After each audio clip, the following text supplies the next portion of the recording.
Welcome to another episode of Around the House with Brian and Taylor. It's at the end of fall, entering into winter. So what we're going to be doing today is trying to get rid of our tomato plants. You can see they've kind of collapsed pretty much. We've had some really cold temperatures lately.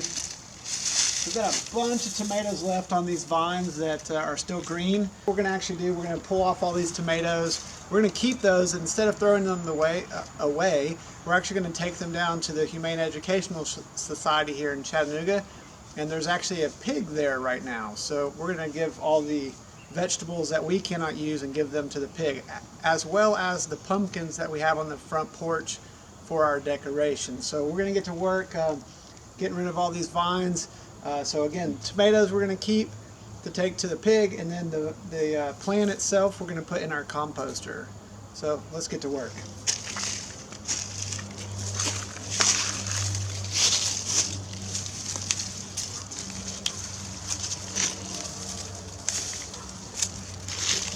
Alright, apparently we've got a lot of tomatoes. This would be good for some fried green tomatoes, although, like I said, the temperatures have been really bad. We finally finished getting all the tomatoes, and let me tell you, that is a bunch of green tomatoes. Hopefully the pig will be quite happy tomorrow.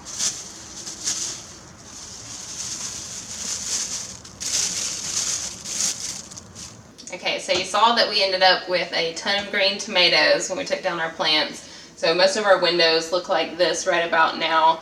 We're going to let some of the green tomatoes ripen up so we can take it to the pig at the Humane Society, because you don't want to feed unripe tomatoes to a pig. But since we ended up with so many extra green tomatoes, we decided we're going to pickle some tomatoes. So what I did was we washed all these jars, went ahead and chopped up all the green tomatoes and put them in the jars. And now we're going to make a brine. So to make the brine, what you're going to do, in here I have a cup of water and a cup of white vinegar. I'm going to add that. We're going to bring this to a boil, but to that we're going to add a teaspoon of mustard seeds and a teaspoon of celery seeds,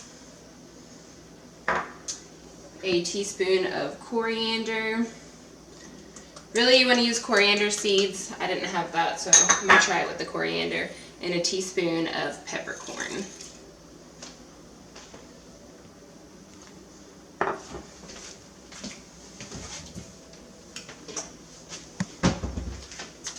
And a teaspoon of kosher salt.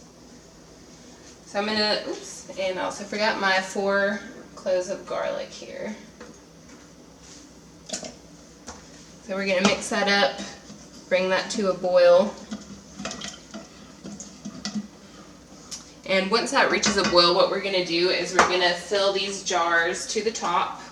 We'll go ahead and seal them with the lids. And then I've got a pot of water started here, because after each jar is sealed, you're going to want to let it boil in water for 15 minutes to make sure that we are preserving our pickled tomatoes. So we'll wait for this to get started, and then we'll get ready to start canning. Alright, so we've got our boiled brine here, and I did forget to tell you to add bay leaves, so I did add bay leaf. I put it in here because I thought it would be a little bit easier to pour. So we're going to fill it up, each jar.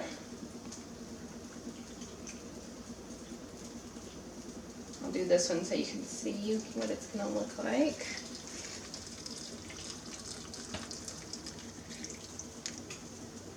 Maybe a little bit more there. And I've got more that I can add, but we'll go ahead and show you. And you're just going to add your cap. Ooh, it's hot. And I've started some water boiling over here. It's not quite there yet, but once this gets boiling, we'll add this, boil it for 15 minutes. We'll do that with all of our jars, and then what we're going to do is store them in a dark room for 2 weeks, and that should have these pickled for you. They're going to be really good on hamburgers, hot dogs. They'll be really, really good in a Bloody Mary. So this is just something good you can do when you're like us and you end up with a lot of green tomatoes. So I hope you enjoy it.